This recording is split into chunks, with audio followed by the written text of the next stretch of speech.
The movie kicks off with Hauwa, a senior creative director at Apex Group, successfully pitching an ad to a client, sparking excitement in her assistant Liah, who eagerly anticipates a long-awaited promotion. When Liah asks her boss Hauwa about her promotion, Hauwa dashes her hopes, deeming her unfit for the position of a senior creative role. Liah was on the phone with her friend Jumor, who is a doctor and also her best friend. Jumor was reminding her of her birthday party that day and that she shouldn't be late. Later, Liah overhears Hauwa discussing her promotion with their director Tunde, expressing that Liah isn't deserving of the position. Liah felt bad that her boss was sabotaging her promotion. Jumor contacted her friend Lekan because he arranged for a dwarf to deliver a birthday cake to her. He explained that he did this because he remembered her childhood fondness for dwarfs. She mentioned that she liked dwarfs when she was 6, which was influenced by the Snow White movie, and emphasized that she is now a grown woman. Lekan, who has been Jumor's friend since childhood, is a wealthy and charismatic individual known for his womanizing ways. He divides his time among various women, as well as his pursuits in acting and producing plays. Feeling dejected, Liah confides in her doctor friend Jumor at her birthday party. Jumor advises Liah to resign from her job. Jumor is from a wealthy family. She offers to cover Liah's expenses until she secures another job. However, Liah refused the offer. Lekan called Jumor to invite them to another birthday party he is hosting for Jumor at his apartment. Upon arrival, they discovered that the party was pretty wild. Later at the party, Jumor facilitated an introduction between Liah and the assistant to a chief marketing officer within a company. The purpose was to arrange a meeting with the chief marketing officer, allowing Liah the opportunity to present an advertising pitch for their company. The following day, Liah expressed her reservations about the idea they were planning to pitch for a beer commercial to her boss, Hauwa. However, Hauwa dismissed Liah's concerns, stating that the pitch resonated with her and was appealing. The company expressed dissatisfaction with Hauwa's pitch, and they were on the brink of leaving, feeling offended. However, Liah stepped in and informed them that she had an alternative pitch. When Liah presented her idea, the company liked it, ultimately saving the deal. However, Hauwa, Liah's boss, took offense to Liah's intervention and issued a warning. Hauwa sternly cautioned Liah that if she pulled a similar stunt again, she would fire her. In frustration, Hauwa stormed off, leaving Liah there. While having drinks with her friend Jumor, Liah received a call from Hauwa, instructing her to come to the office. Hauwa informed Liah that Tunde, their director, needed a secretary for a 3-month period due to the absence of his regular secretary on maternity leave. Hauwa proposed that Liah be loaned to act as his temporary secretary. However, Liah protested, sensing that she was being assigned this role as a form of punishment. Hauwa insists that Liah has to do it. Jumor, Liah's best friend, recommended that she should proceed with the pitch she secured for her. Jumor advised Liah that if she successfully lands the client, she should consider resigning from her current job. Liah went for the pitch, and it was well received. They liked her presentation. However, when they asked to meet her CEO, she was caught off guard. In an unexpected moment, she fibbed and claimed she had a CEO, even though she was the sole member of her new company. Liah shared her predicament with Jumor, and in response, Jumor proposed a solution. They could invent a fictional CEO, and her friend Lekan, being an actor, could play the role of Liah's CEO. They visited Lekan, Jumor's friend, at his theater, and after explaining the situation, Lekan agreed to play the role of Liah's CEO, considering it a one-time arrangement. When Lekan and Liah met to discuss the pitch, they encountered challenges as Liah disliked Lekan due to his attitude, and he felt she was too uptight. Recognizing the importance of the pitch, they made a mutual decision to set aside their differences and collaborate effectively for the presentation.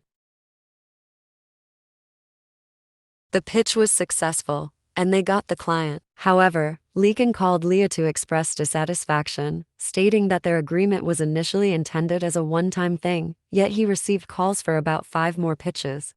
This news worried Leah, as she feared her boss would discover the existence of her company. Jumor Care was consoling Leah when she received a call from the clinic informing her that her patient was in labor, requiring her immediate attention. After Jumor Care left, Lekan attempted to lift Leah's spirits by inviting her to a music show. Despite her reluctance, Leah eventually agreed to go. They got talking at the music concert. After the concert, Lekan decided to call one of the companies to book a pitch for Leah without her consent. This angered her, and Jumor Care advised her to ignore the pitch if she didn't want it to go. The following day, Lekan came to apologize for his impulsive actions. He encouraged Leah to pursue the opportunity, pushing herself toward greatness. When Leah questioned his sudden concern, given her dislike for him, Lekan shared his story about selling his company for a token, only for the new owners to sell it for billions, expressing his regrets and lessons learned. Upon arriving at the office, Leah was surprised to find Hauwa waiting for her. Hauwa informed her that she is taking her back from Day because she needs her for a crucial pitch project. Ania, a new company, was competing with them for a gig, unaware that her assistant, Leah, was the owner of Ania company. Hauwa explained the urgency of the situation. Lekan and Leah had developed a friendship, and he was now aiding her in finding a company that her boss was not interested in, allowing them to pitch ads without running into any of her bosses. Hauwa noticed Leah leaving the office and requested her to wait, intending to review their pitch for the following day. However, Leah fabricated a story, claiming that her aunt was unwell, as an excuse to leave the office immediately so she won't be late for her pitch. When she arrived at the company for her personal pitch, she unexpectedly encountered her director. To avoid suspicion, Leah felt compelled to kiss Lekan, providing a cover to ward off any inquiries from her director about her presence in that company. Leah presented her pitch idea to Hauwa, her boss, who expressed disapproval and requested another one, stating that she didn't like the initial concept. Undeterred, Leah decided to secretly use the rejected idea for her personal company's pitch with the assistance of Lekan. She visited Lekan's house to persuade him to do the pitch alone, as her boss would be present. Initially reluctant, Lekan eventually agreed and went after Leah to confirm his willingness to carry out the pitch alone. While at the client's company, Hauwa noticed Leah looking at Lekan and inquired if she knew him. Leah, attempting to conceal their connection, falsely claimed she didn't and was merely admiring him. Hauwa then revealed that Lekan was the CEO of Ania, the new company they were competing against. For the contract, following the rejection of Hauwa's ad, it was communicated that the preference leaned towards Ania's pitch. Hauwa, infuriated and facing scolding from her boss, threatened to retaliate by attempting to harm Ania company. Leah was having drinks with her friends when they suggested that she quits her job and focus on her growing company. She told them she would think about it. On their way home, she received a call from Hauwa at 10 p.m. asking her to come to the office. Upon arrival, Hauwa informed her about the urgent need to work on a pitch, as a new competitor was vying for the same contract. Leah, tired and angry, decided to be upfront, expressing that she couldn't continue, and then revealed to her boss that she was the competition. Disclosing her ownership of Ania company, she then left the office. Leah returned home find Jumor Care and Lekan. Leah confided in them about what she had done, explaining how she had sabotaged herself by revealing her ownership of Ania company to her boss. Leah and Lekan were summoned to the office as Leah found herself facing a lawsuit initiated by her boss, and in a moment of vulnerability, Lekan attempted to console her, leading to an unexpected intimate encounter. Jumor Care arrived home to find Leah and Lekan in bed together and was surprised by Leah's unexpected behavior with Lekan. Her bosses informed her that to avoid the lawsuit, she needed to sell her company to them, return to work for their company, and, in exchange, she would be promoted. After discussing it with her friends, Leah decided to comply with her boss's demands. Lekan wasn't in support of it. On her first day back at the office, Hauwa approached Leah, expressing doubt about her capabilities and asserting that she didn't deserve the promotion. Lekan tried to share his feelings with Leah, mentioning that he had rejected advances from another woman because he was interested in her. However, Leah, still upset about their earlier disagreement over her return to the former company, wasn't receptive to what Lekan was saying. Liah's boss Tunde promised Liah Hauwa's position if she wins the contract for the company with a pitch. She went and told her former boss Hauwa that she was just offered her job but she didn't want it, that she has always admired Hauwa, not her position. Hauwa admitted she misjudged Liah.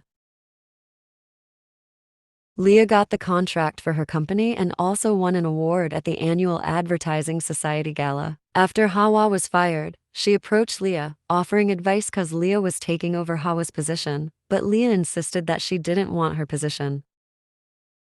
They both approached their boss, Tunde, and let him know that they were leaving the company. Hauwa mentioned that she was departing to start her own advertising firm. Liah informed Hauwa that she is leaving the company and has chosen to pursue whatever she desires in life because she believes she has the ability to become anything she wishes. Liah went to Lekan's theater to express regret for her previous conduct during their last discussion. She told him she liked him too, and he graciously forgave her. Liah's journey from office politics to personal triumph becomes a compelling tale of resilience, friendship, and the pursuit of dreams. It leaves the audience on the edge of their seats, eagerly anticipating the next chapter in Liah's captivating journey. Thanks for watching. We have a new video coming soon, so make sure to subscribe to receive notifications when it's released.